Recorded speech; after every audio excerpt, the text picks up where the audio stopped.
öz xalqımı, öz yurdumun vəfasına qurban olum. Könüllərdə layla çalan nəvasına qurban olum. Yollar uzaq, yollar çətin,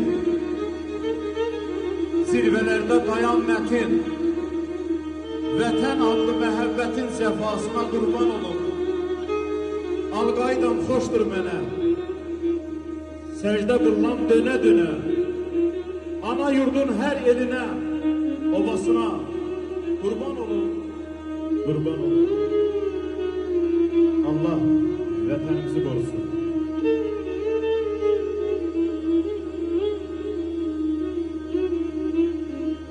Define var denizinde,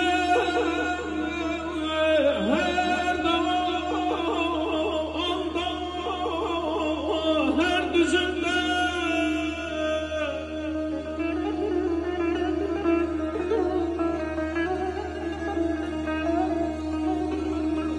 Define var denizinde, her dağında, her düzünden. Ne yoktur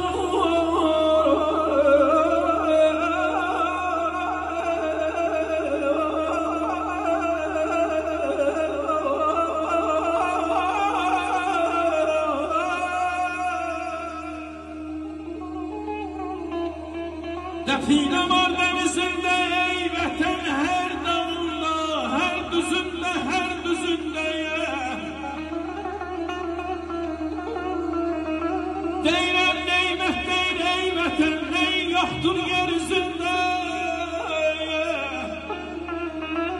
Bax belə bu millətimə qurban oluyorum, vətən sənin torpağının qüdrətinə qurban oluyorum.